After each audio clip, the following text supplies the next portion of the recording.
I hope your audio works. Hello, everybody. Welcome to Office Hours FM episode number 68. I am your host, Carrie Dils, doing a special edition today of a Genesis Camp episode. And I've got two of my favorite ladies, repeat guests on the podcast with me, Shay, Bochs, and Jeni, Elliot. How are you ladies doing? Doing great. How are you? All right. Jeni, so how does work? I'm here. How's everything? Okay, just making sure we can, check, radio, check. Okay, we're all good. Excellent. Okay, well, I feel like I flew, I don't feel like I literally did quite fly into the seat by the seat of my pants. I would like to note I am wearing pants, and we took a poll pre-show. One of my guests is not wearing pants. I'm not going to reveal to you which one that is, but ladies, let's do a proper introduction. Who you are. So folks that haven't, I don't know who's not met you by now, but folks that haven't had a chance to meet you, who you are and what you do. And Shay, I'm going to start with you. Oh, I was going to say beauty first. Jeni should go first, but y'all are so polite. I'm Shay Bochs. I do digital strategy and web design for creative entrepreneurs and mostly food bloggers. And that's kind of my biggest product that I'm known for is Foodie Pro, but I've also been kind of dipping my hands in other things, which is fun. And I'm excited to be here. Genesis Camp has been awesome. Awesome. And Jeni? I am Jeni Elliot from theblogmaven.com, and I do marketing strategy for bloggers, especially bloggers turned entrepreneurs. Man, it's like you've practiced that. Or something. And you're sipping on a fine evening beverage, are you not? I do. I left my 4 children to their own devices in front of a movie, and we'll see if I get to finish a beer before it gets warm. That'd be exciting. Would that be the first time that's happened in a while? In many, many moons. Well, cheers to you. I'm joining you with a Shiner. It's a summer seasonal, and Shiner is a Texas brewery from a little town actually called Shiner, Texas. It's very near where they make Dr. Pepper, if anybody's a Dr. Pepper fan. But I don't know. They may not have that all over the world. Well, since y'all are sharing, I was trying to be discreet, but I got Yingling here in my nice little mug. Wait, what does your mug say? Hold that up for us. Success is not for the lazy. I like that. I just saw something somebody was passing around on Facebook today, and it had a little iceberg, and it said success, like pointing at the iceberg. And then underneath the water, it said, success, this is what everybody sees on the top of the iceberg, but what they don't see underneath the water is all the hard work, all the failures, all the disappointments, all the wins, all of those things that go into making something successful. And I want to, I've got a lot to talk to you ladies about tonight, but first, before I get to rambling too much, I just want to welcome everybody that's actually tuned in live. Thank you for hanging on and watching, showing up for Genesis Camp. Pretty cool event. Big thanks to Trisha and Peter and Marcy, to all the folks behind it, because I know that you've probably not slept very much. So just a kudos to you. And Jeni can relate to that with a newborn baby in the house as she raises her beer. Cheers.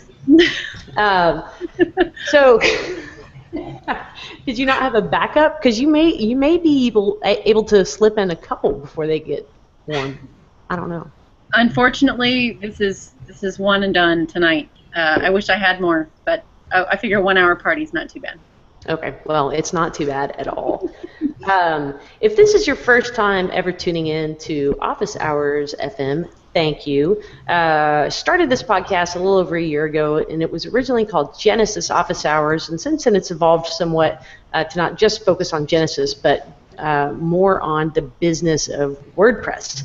And typically the show, I get folks to submit questions on Twitter, but since we're in Genesis Camp, we have a neat little Q&A app in here, so if you have questions for the ladies along the way, just go ahead and get that going. So, who wants to tell me about this latest joint venture that you guys are working on? I will. It was my idea, so I guess I have to sit on the hot seat tonight. So I had one of the biggest things that I teach my clients is to take advantage of what's already working in their business. And a lot of times you're just taking a look at analytics and say what's actually a really popular topic, what are people hitting on, and if you have any kind of free traffic, let's take advantage of that first. So I had done a blog series a couple of years ago, about 2 years ago, on how to design how to create a media kit. I think it was some kitschy thing like how to make a media kit that rocks or something. But I did that, and then I saw that that was going really well, so I rounded out that content area on my blog and added a couple others. Well, within a couple of weeks, I realized that I had inadvertently stumbled on a great source of traffic from Google. And so every single day from January 2013 until now, I've had somewhere between 250 and 400 people coming to my site looking at stuff about media kits. And I'm in the transition right now between, I just had a baby, so I'm taking time off of doing client work because I have 4 kids and I cannot be on anybody else's schedule. So I was moving into the product area anyway. I've been working on courses and that kind of thing, but once I realized what was still happening with my Google traffic, I said, we've got to take advantage of this. So I called up Shay and I said, I noticed that there's something that people are searching for it's a mismatch on my blog, and they're actually looking for media kit template. And of course I didn't have any templates on my site, but being the next best thing, just ranking for media kits, Google was sending people to me already. So I called up Shay and said, Shay, do you want to design a media kit that we can sell? A template that's kind of a one and done. The biggest problem that people have is that, bloggers are looking for great opportunities to work with brands, but they end up designing things in, Microsoft Word, or I've seen a couple done in Paint, which is a travesty. And at the same time, so people are wondering why they don't get the opportunities that they want, and the big gap there is that they don't have a great media kit. And a lot of times if they're just getting started with working with brands, they also don't have the money to put into it. So Shay was great, and she designed a media kit template in the same style as her very popular WordPress theme, Genesis theme, Foodie, and we set up shop. We created a site for it, and I've kind of been handling the marketing side of things, and Shay did the design. So there you go. Awesome. Okay, there's a couple things I want to pick out of there, but first, Shay, can you describe for people like me that don't do much marketing, what is a media kit? What's all involved there? A media kit is something that bloggers use to attract brands, and it's basically either like a 1 or 2 page document that they can either leave at trade shows or send off through email, or some way. It's kind of like a business card for bloggers, I guess you would say. And so it shows little snippets about who they are, what their blog's about, what sponsors can expect from them, and how much reach they have with their social media and followers and so forth. And Jeni knows exactly what a blogger needs to put in that, and that's why that post that she was talking about was so popular, is because she was giving all of the right information about what to put in there. Cool. Okay, so here's what I want to figure out. So you noticed, Jeni, you were just poking around in your Google Analytics and you uncovered this little gem of traffic? Yeah, pretty much. I mean, I knew it was there the whole time, and I kept thinking I really ought to do something about it, because the worst thing in the world is to have a bunch of people looking for something and not find it. But Google still continued to send them to me and send them to me and send them to me. And so I already knew, basically, because of what people were typing in the search box, I knew what they wanted to buy. Okay, so Google loves to tell you 1% of keywords, and then it loves to say that the sources, or whatever, they hide the keywords that people are coming into your site on. So when you say that you knew what people were searching for and Google kept sending them to your site, how did you have visibility on those keywords? It was just a fluke. I think I was on there one day, and I don't do very much poking around analytics, but after last year I took 9 months away from blogging. In the furious push to finish up a bunch of client work, I was booked out with my design forever, and so I just took all that time away from the blog. So I was sitting down to kind of re-strategize and say, if I'm coming back to this, then what do I need to hit on first?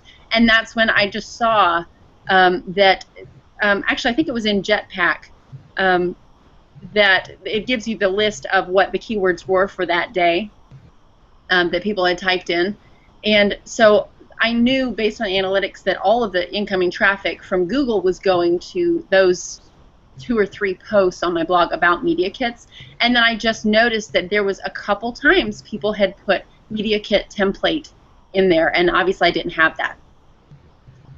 Okay, so the moral of the story for those of you who are tuning in or maybe listening to the replay is, 1, have Google Analytics running on your site, and number 2, check them out every once in a while. I'm no Google Analytics buff, but it is interesting to log on and see what's getting the most traffic. And I've looked at the posts on my site that are getting the most traffic, and they're not at all what I would expect. And I've done nothing with that because, I don't know, maybe I need to come to the brand magnet and figure out what the heck to do with this crazy traffic. But, okay, so there's so much territory I want to cover, and both of you ladies have gone from client services to doing these products. And Jeni, you've been doing this for ages and helping your clients do this. Shay, you've been chugging along at this for a long time, and then you've got the course Foodie Pro, and then the Garnish course, and some products that you've been able to leverage for additional recurring revenue. So there's all kinds of questions all along that whole spectrum that would be really fascinating to talk about, but we don't have till like 3 hours. But so could you break down the percentage, and Gary asked this question sort of, is the brand magnet an additional focus and not replacing your existing brands? Like, can you give kind of the picture of where this side venture, or maybe it's not a side venture, where this fits into the overall scheme of your business? And Jeni, I'll kick it to you first. Well, for me, it was just kind of a one-time project that I could do and then sew up to say that because of the source of the traffic, because it's Google, and Google is absolutely consistent with what they send you, as long as you haven't been trying to game the system and cheat to get that Google traffic. Like I said, I've been getting the same amount of traffic for over 2 years now. So I knew predictably that this traffic was going to be there, and this is really a blessing. It's something that a lot of businesses, have to buy their traffic. They have to buy people and eyeballs to come into that. So I knew that the traffic source was there. So that once we finished this project and I got the marketing funnel set up for it, and Shay designed the sales page for it, I wrote the marketing copy. Once we got all of that done, this would be a source of recurring revenue, and really the most passive kind of revenue that you can get, because it's a do-it-yourself type kit. So it's not meant to replace any other type of income, but really has been supplementing. It's money now that, based on the last 2 months, have been absolutely steady, actually down to the dollar amount based on the incoming traffic to my site. And so I can guarantee almost that close to that dollar amount, even if I didn't do anything else, will be there waiting for me next month. Interesting. Okay, Shay, how about you? That's great to point out. I was just going to say that really it's just another way to serve a problem with people that we're already working with and the things that we're hearing. With Jeni, it was about finding what was going on in analytics of what people were looking for on her site, but on my side of things, I work with a lot of food bloggers, and especially now with the Foodie Pro theme, a lot of food bloggers come my way, and usually people who are buying the theme are people who kind of want to DIY it themselves, and they don't want to pay someone a few $100s to create a media kit for them. And so, you know, I've designed some for clients in the past, but this was really a way that I could say, look, you can get this, you can go pay, you know, $50 for it, and there's all these tutorials that show you how to do it yourself. And they're learning how to do their own media kit, but they're also learning Photoshop skills and marketing skills and all kinds of stuff along the way. And so I think it really speaks to the people that we're already working with. I love that, and I don't know if y'all caught Troy Dean's session earlier this morning, but you know, everybody always says find a problem, provide a solution, and that sounds so easy, but you know, sometimes it can be kind of hard to think, okay, well, what are people's problems? But they're your customers. You know exactly what their problems are, and I love that you've created a way to serve them in a way that's not taking more of your time, but is you're able to kick that on some kind of recurring revenue source. And it's not just, I'd like to add, it's not just figuring out, you know, what's the problem? Oh, people don't have media kits, because there's any number of ways that you could solve the problem of I don't have a media kit. But part of it is just understanding the psychology behind who these people are, and the biggest things holding them back. In our case, we decided to just focus on the people who were DIY types, who did not want to spend an arm and a leg to get something custom. A lot of whom are just kind of dipping their toe in the water and seeing how much money they could actually make by working with brands. And then the other part of it is they know that you need to use a professional tool to get a professional outcome, but they don't know Photoshop. And so this product that we created kind of synchronized those two sides of it, where we don't just say, here it is, good luck, but we provide that backup support with the tutorial videos to show people. It was actually great for me to create the tutorial videos, because I'm not a Photoshop person. I use Illustrator for everything. So I was able to approach this from the point of view of somebody who really doesn't know much about Photoshop. So I just, you know, figured out what I needed to know to be able to teach that. And they could speak directly to the people who don't have any Photoshop skills at all. And we've got testimonials from people who literally did not know, were afraid what it was going to look like when they opened the program. They had no clue. And were able to not only get a successful media kit out, take it to a conference, but then they came back and they knew how to use Photoshop to create images for their blog too. So it has to do with, you know, understanding exactly what the things are that are holding back that person from getting what they want. Do you see, and you know your customers, so you said that they're DIY, their budgets aren't huge. Do you see an opportunity for kind of productizing a service like that? Like, hey, here's our brand magnet at this price point, but don't feel like doing all of that yourself? Hire us here, you know, for whatever, 10x. Did it evolve into that? I'll let Shay talk about that. Yeah, I mean, we've kind of discussed that a little bit, but we're both very, very busy with our families and with the work that we do. And so we have actually been referring that kind of stuff out, but there are people who are interested in that, who want the template, but want somebody else to customize it for them.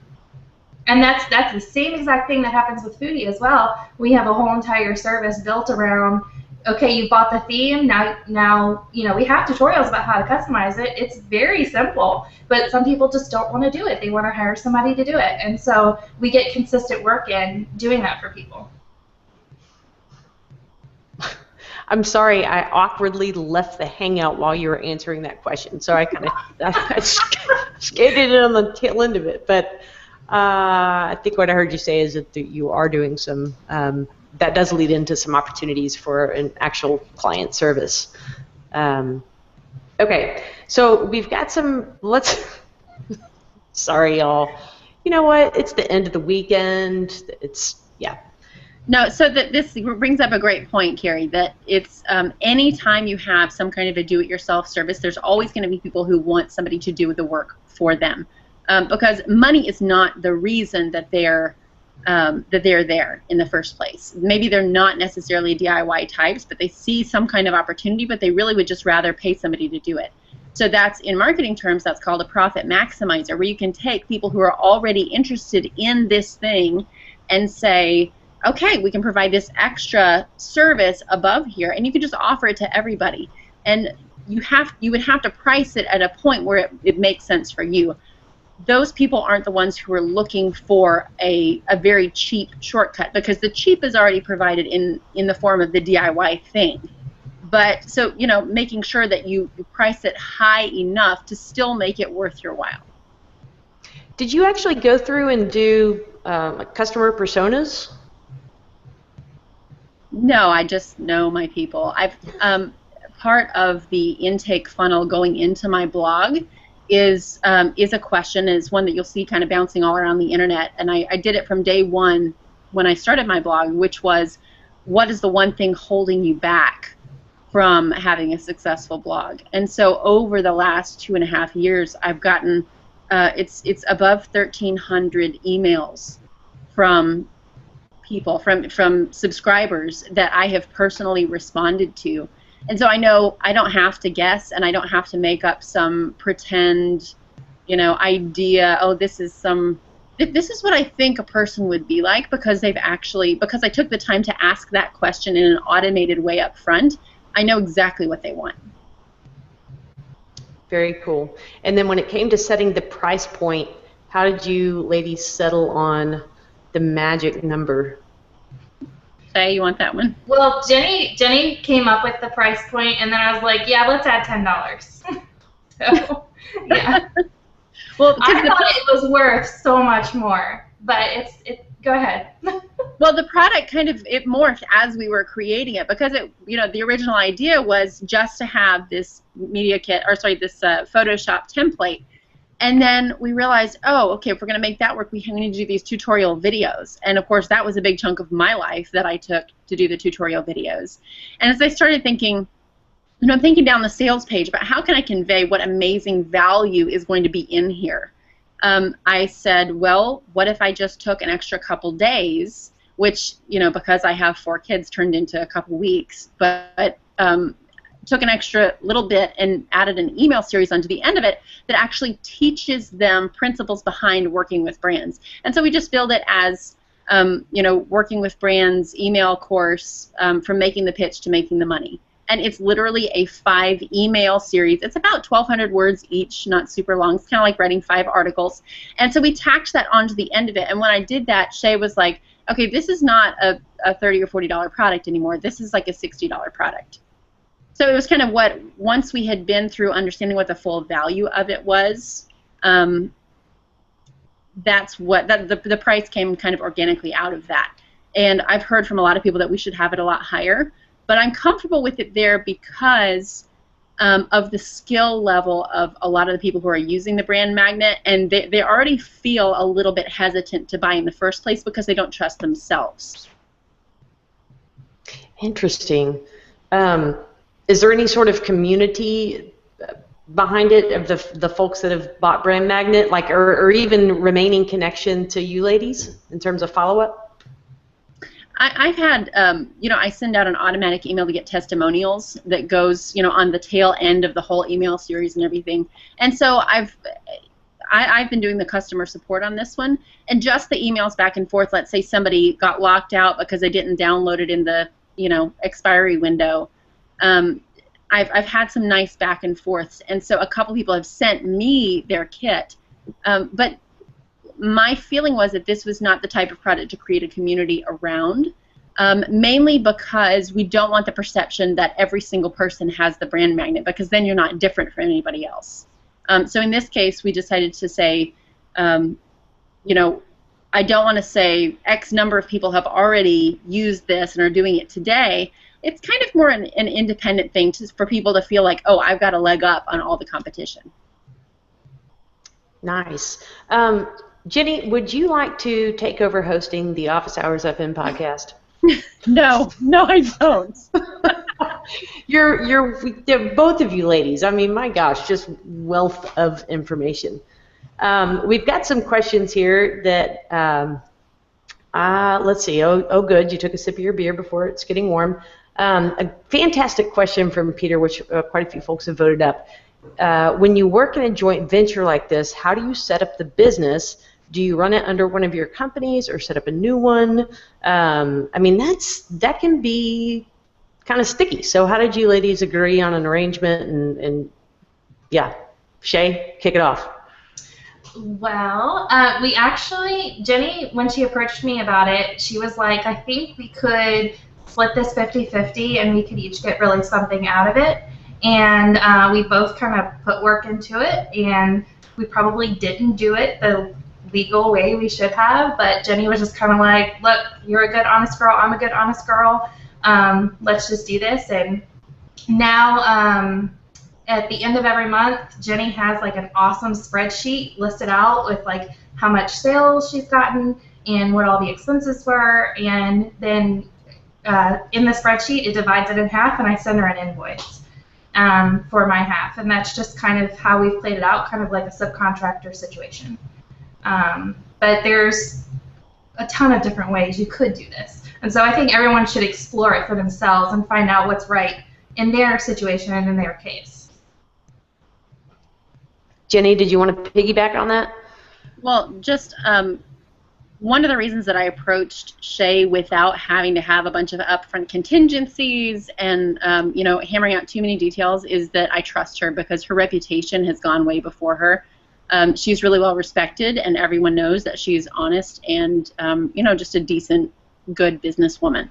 So if it had been other people, I might have put other precautionary measures in place, but because I was just like, hey, we're a couple of ladies with 4 kids who work our butts off, and we can make this easy. That's just kind of where we left it. Shay, do you have 4 kids now? No.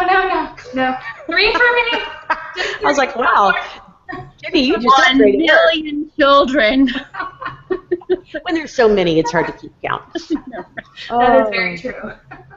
Well, you know, I'm glad, Peter, that you asked that question, and I think it's something I've heard quite a bit from, specifically, actually, out of Office Hours listeners, because I've asked them to do a survey recently, and one of the things that they've come back with is it's difficult finding the right person to partner with on a project. And Jeni, you touched on something really critical, and that is trust, and that you trusted Shay, you knew her reputation, and you were comfortable going into really kind of a casual relationship with each other, business-wise. And I'm actually in a similar situation. So my Winning Agent Pro theme is a collaboration with a fellow named Rich Hardy, and it's same thing. Every month he handles all sort of the back end of the financials and invoice and cut a check. But here's the deal. Like, and I'm just throwing a question because it's well, I'm just throwing out a question. But how? Not that you ladies want to break up, but how does that end? Like, let's say, for instance, that Shay's done. She's over it. She doesn't want to put any more time into it. She didn't ever want to think about the brand magnet again. Do you buy Shay out? Does Shay just sort of disappear into the woodwork and quit invoicing you? Not to put you on the spot, but like, how would, because for people listening that want to maybe do a project collaboration, maybe just some practical advice of how do you go into it so that you can also get out of it if you need to? I think I'm going to have to say that it's best to consult your lawyer. There's a product out, and I've heard, I have not purchased it myself, but it's called the Small Business Bodyguard. And I've heard some varying things about the woman who's released the product, but I mean, that would mean that you wouldn't want to take it probably too far in that professional relationship. I'm going to get in trouble for libel now. But what I've heard is that there are programs out there that will advise you through, walk you through all of these steps. And the Small Business Bodyguard, I think it's smallbusinessbodyguard.com, is one of those products. And it's a couple $100, but it helps you put all of your legal ducks in a row, especially if you're working in an online business. And I remember that it spoke specifically to partnerships and what you need to have in place first. So I don't have any professional advice there, but I would find a professional that has good advice, because I don't. That's a great Jeni answer, is Jeni, not a lawyer. that's a great answer, because I would have no clue what to say to that either. Well, Teresa's chiming in the comments that you got to plan the divorce when you start a business relationship. It's almost kind of like the prenup, and I don't think, like in your case and in my case too, there was a lot of trust with the person that you entered into an agreement with. So it is, as Jackie said over in the chat room, sort of an old-fashioned handshake deal. But I guess I would advise some degree of caution if you want to, because there's so many freaking smart people in the Genesis community, and I mean even in the larger WordPress community, of course. And you know, you see somebody that's talented, and they're talented in a different way than you're talented, and you're like, oh well, we could make awesome product babies together. But you know, you want to be realistic too, that this is a business, and okay, so how long, what's the engagement? Yeah, so I guess the long and short of it is consult a lawyer. And there's a lot of things here that don't apply because this is a special situation. This is a downloadable product. It's something that they get all of the files at one time, the customer does. And then they can write if they have support questions, but we have pretty much, you know, between my FAQ page and the tutorial videos that actually walk people through the process, the support on this has been absolutely minimal. You know, it's mostly shopping cart issues, honestly. And Shay hasn't had to deal with any of them, so she's going to stay, you know, married to me in a business sense forever, probably. Well, and that, yeah, it's good that you brought that up too, because I was thinking about that when you said, like, I didn't want to deal with this anymore. I have to say, I haven't had to deal with it. Jeni's handled pretty much everything since the launch, so it's been an awesome situation for me. Although I'm always there if you need me to jump in. And they lived happily ever after. Well, and maybe the lesson here is that you go into it knowing what the roles are and who's going to do what and who's going to play what part, and then if you're good with those roles, then it's going to work out. I'm so glad you said that, Shay, because the open communication up front about expectations are critical. Because I mean, well, frankly, it's kind of like a marriage. You don't feel like somebody's holding up their end of the bargain, or maybe they thought all along they were doing all the work they should have been. So, yeah, it is good to discuss those things up front.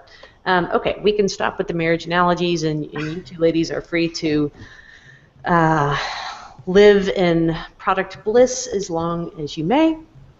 Kind of along the, we have a question that's along the lines of the business ends, but Cheryl's asking, are taxes more cumbersome with dealing with products versus your time or consulting? I'm going to guess that is very dependent upon the state that you live in, what your local government dictates, but any of you ladies want to speak to that? Yeah, in my experience, it hasn't changed at all. A digital product for me is just like a service. So anything I make, I'm going to pay, you know, self-employment income taxes on, just like I would anything else. So, but yeah, I know that changes depending on your location. So, Jeni? The nice thing is that because we're using easy digital downloads to deliver this product, and with a number of the different shopping cart providers that are out there, they do all the heavy work of, you know, if there's somebody who's buying it in-state from you, so for example, if someone buys in Alabama, then there's just a little box that I fill out at the very beginning before I sell it that says Alabama residents charge X amount of sales tax.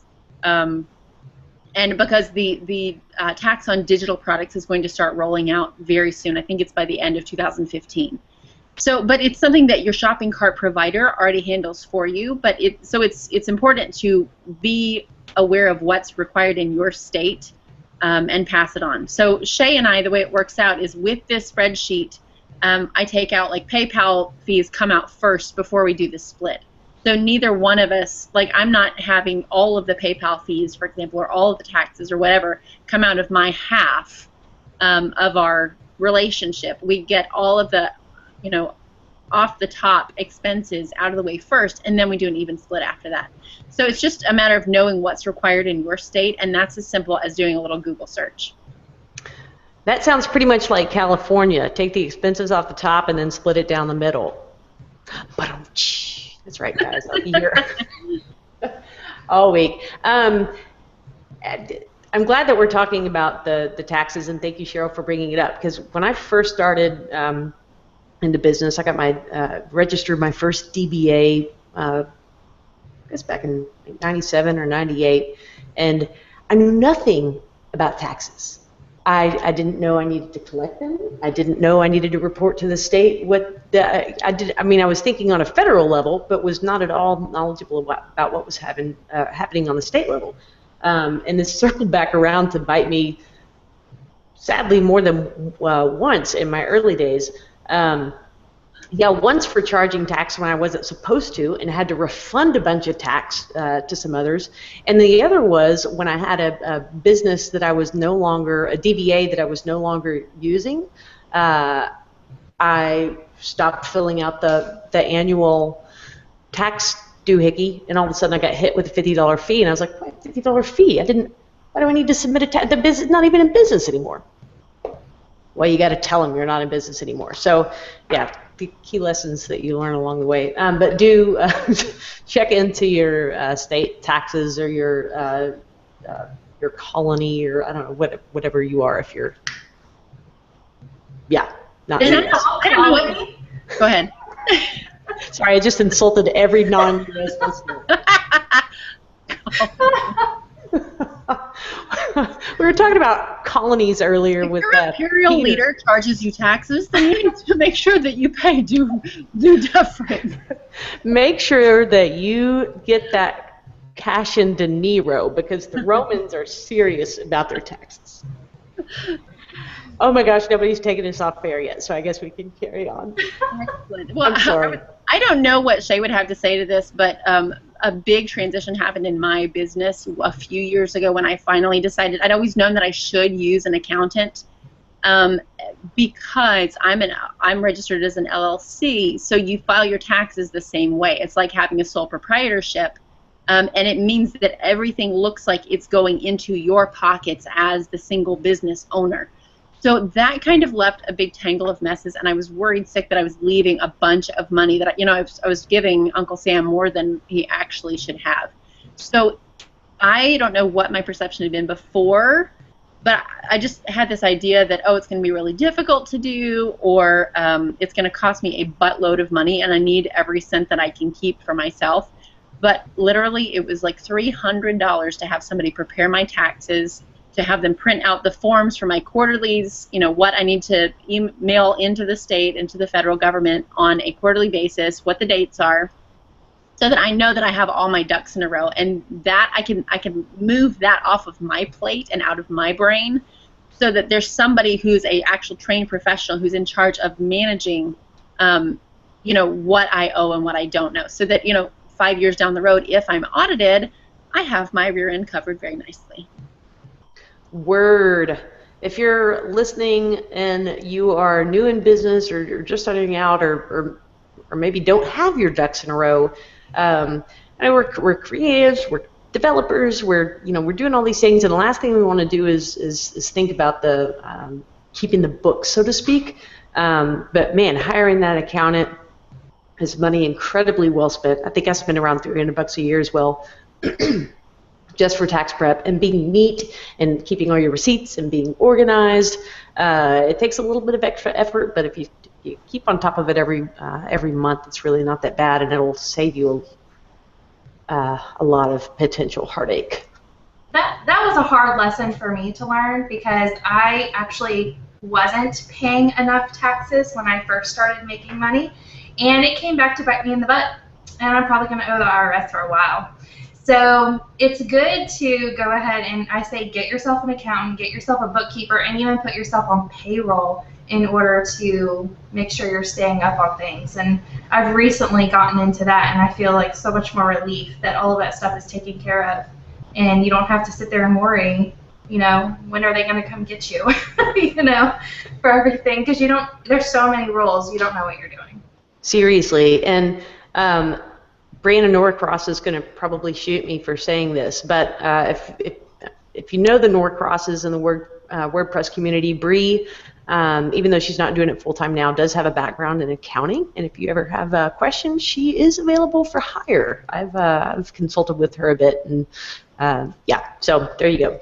And it's important to have somebody who understands digital business too, so that's a really important thing, because taxes don't work the same way, and it's just having somebody who's used to dealing with people who work at the digital online level is really is not replaceable.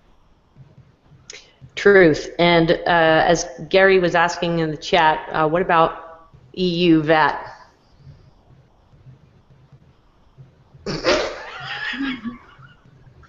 All right. So, anyways, I think we just had a connection problem with the internet, so we're going to move on. This is awfully close to being on the record, isn't it, Carrie? So I've actually publicly said that I'm ignoring it, but you know, so come after me, EU. I know. I'm in a marketing group with some folks that are actually from the UK, and they're big. When all of that started, what was it, like 7 or 8 months ago? Their big take on it, you know, as British citizens, was they can't even keep up with the taxes from their own citizen. How in the world are they going to come after people from other countries? So I've just kind of been like, okay, it's not constitutional in the first place. You know, taxing something that happens outside of your country's borders, it's not constitutional, and that's one of the reasons that we broke away, you know, in the American Revolution in the first place. We have no representation with their heads of government. We don't owe them any taxes. So, you know, I can get up on my high horse, but the real deal is it's completely unenforceable, and the United States government has enough on their plate. There you go. Well, Teresa said that none of us should travel to the EU anytime soon for fear of immediate arrest upon arrival. I'm sure that when they scan my passport, it just comes up, does not charge EU VAT loss. Okay.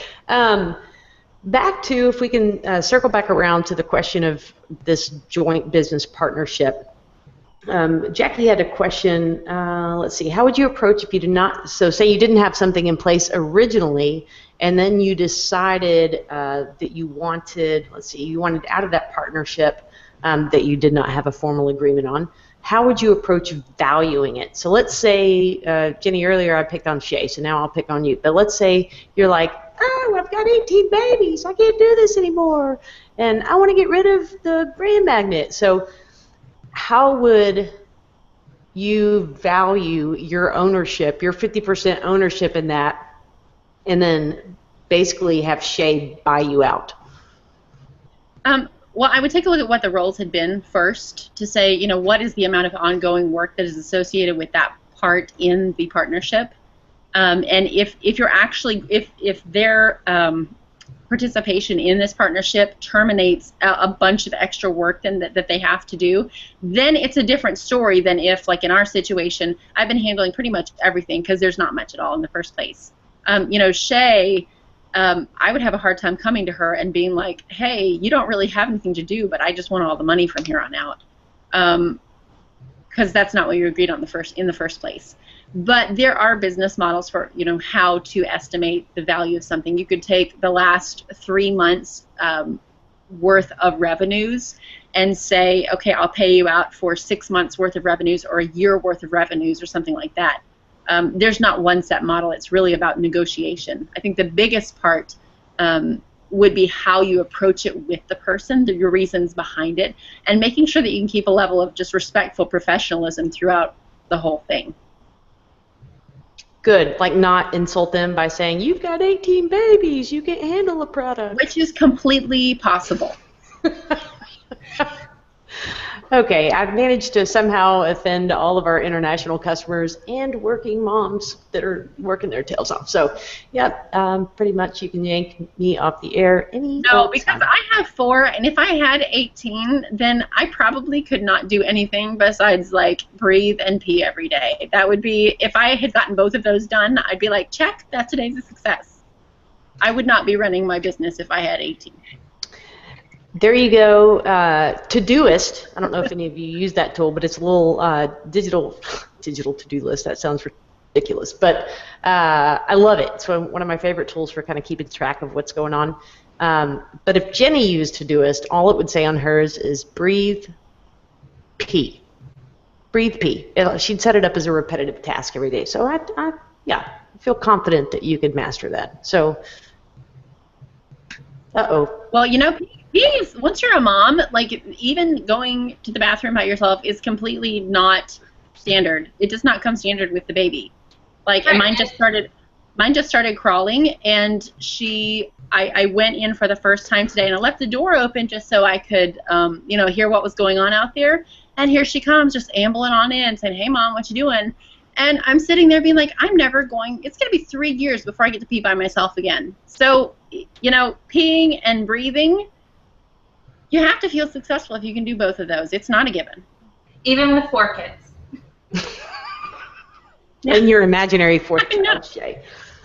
Oh my goodness. Okay, we actually do have a question.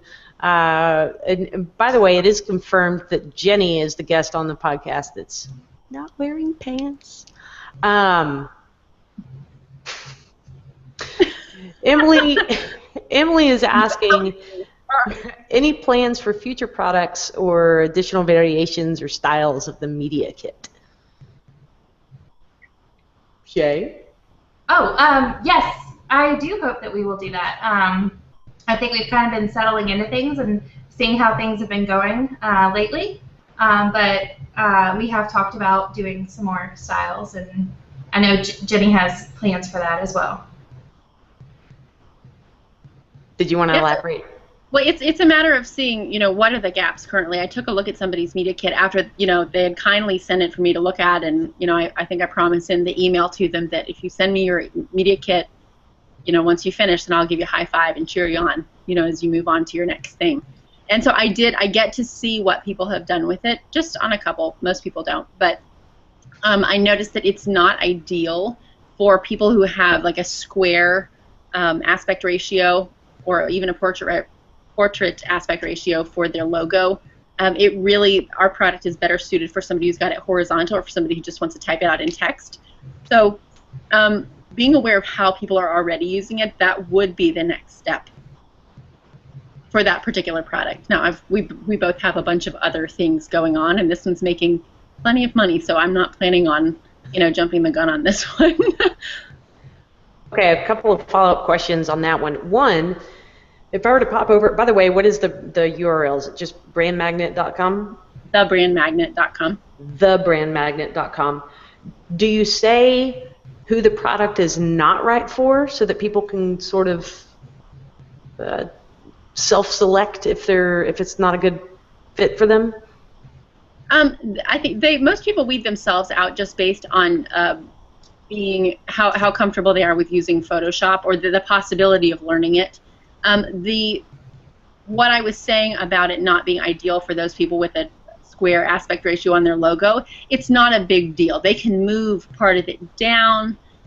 What I was saying is that in our next steps of how we would develop a further one, that is an area that could have some room, where immediately we could say, oh, there's a group of people that would be really well served by a different design. So it's not that it doesn't work out well for them, because I've seen some that look really nice. It's just a matter of, and then I went back and edited one of the tutorial videos to say, hey, if you have this situation, if you have a tall logo instead of a horizontal one, then here's how you select that entire folder of layers and move it all down. So it's not that they can't use it. It's more that just there's some room to make it ideal for those people with a different design. Roger that. Okay. Shay, I've got a question for you, and it's a really difficult one, so I hope you're ready. It's going to it involves math. Uh-oh. I'm just kidding. It doesn't, well, it sort of indirectly does. But Gary's asking, do you have a roadmap that relates to the expected or desired income that could replace client work? In other words, I have a personal goal for myself that in 2015 that client services would only represent 50% of my income, and the other 50% would be via products and recurring revenue. Do you have anything like that in place where you're like, once you hit the mile marker, you're like, peace out of client services. I'm focusing on these on these products where I can serve multiple people at once, or take it away. No, for me, and just being really honest here, I'm already at a point where I could say peace out and live off of recurring revenue. But I don't want to. I want to keep working with clients, and I feel like working with clients is giving me, the opportunity to stay creative, to figure out what they need, solutions that I can offer. It's not something I think I would ever want to get out of. But definitely, I want to do more. There's definitely wanting that percentage. Like, do I want 50% recurring revenue? Do I want 80% recurring revenue? But I don't think I ever want to be 100%. Because you lose something when you do that, I think. Well, there's definitely, and especially in a product like Brand Magnet, where, Jeni, these are literally your readership that's coming through and purchasing the product, there's a lot of value in staying in touch, if you will, and understanding who it is that's purchasing your product. So that makes sense that, if you keep a toe in client services, you're also keeping in touch with what your ideal audience wants. So, all right. Jeni, did you want to chime in on that? I just wanted to. There were two things that Shay said that kind of struck me. The first one is that it's not like Shay is charging $500 for a website design, and so she wants to have recurring revenue make up a certain percentage. One of the things that having these products has done for her business that I really respect is it's enabled her to raise her rates and to provide a deeper quality of service with the people she does work with. So instead of working with 4 or 5 clients a month at a very, very shallow level, she's able to make the same amount of money working with one client and really serving their needs in a deep way. So that's the first thing, that some idea of percentages. I wouldn't set some kind of an artificial cap on, here's this amount that needs to come from this and this amount that needs to come from this. What it does is, once you have a certain level of recurring revenue to meet, like just your monthly expenses and what you need to go on, you have the freedom to say, okay, now I'm going to start turning away all these people that only want to pay X number of dollars, and I'm going to focus on working at a high dollar value, but also a high real value in terms of what I'm delivering, just to the people who really want it. Jeni, you have the right words for everything. I'm serious. Like, exactly what you just explained is exactly what I tried to say, but you have all the right words. Yeah, that's why I want her to be the host of the podcast. Seriously, you should maybe have your own podcast or something. Well, she can't hardly find time to pee by herself in a day, so we don't want to ask too much of her. Marcy's hopped on, which I think is our cue that we need to vacate the premises. But Marcy, I'm going to let you can cut me off when you want to cut me off. But before we go, I do want to say I really appreciate all you guys for tuning in live and asking some great questions. A replay of this will be available, I'm pretty sure, over on the Genesis Camp site, genesis.camp, and then over on the Office Hours website, which is just officehours.fm. You can check that out along with some show notes. And Marcy, are you waving at me to quit, or can I take another question? I'm feeling a question coming on. Okay, we got a question from Carissa that's asking project management tools. Go, Shay. I don't think I found the right one yet. I've tried just about all of them, and I just don't like them all. I don't know. I haven't found one that I like yet. Email is probably the best one for me. All right. Jeni, are you getting fancy over there? I just have been using Basecamp when I was doing one-on-one design work for clients. Basecamp it's nice because you can lump everything all together in one place, but you only pay based on your usage, how many projects you have open at any time. So for me, I think the $20 a month plan really helped step up the image that I was conveying to my clients, because part of being able to charge premium rates for your work is the way you position yourself. And just having that extra tool in place kind of sets my clients' expectations really high, where they need to be. Because if they're paying what I'm charging them, then they're going to get something amazing, but it helps kind of elevate their entire experience. So Basecamp worked fine for me, but I don't manage an entire team of people like Shay does. So Basecamp was great for just one designer to one client. But Shay probably could tell us a lot more about the challenges of working with a whole team of people. Well, and to piggyback on that, I'll say that I tried out Basecamp as well as a couple of others that allowed the client to come in and see things going on and share documents and stuff. And actually, I found that the clients that I work with didn't like that. They don't want that kind of situation. They wanted more of a one-on-one handling of their project. And so it actually hurt me to try to use a project management system to communicate with them. And so we do use a project management app called Asana. That's just for internal communication between me and my team. But we have actually started to move client communication into Help Scout, and so that everybody can still see what's going on, and we can respond, when we need to, depending on who's jumping on at that moment. And it's all, archived, and we can tag it and all of that stuff. But it's not like the typical project management situation that I see everyone else using. All right. Well, Chris, I hope that was helpful to you. And I think that's probably going to be our last question that we have time for, because Marcy is giving me the nod. The nod. And the nod always means wrap it up. So with that, Marcy, I'll let you hop on and do your thing. But you got to unmute yourself first.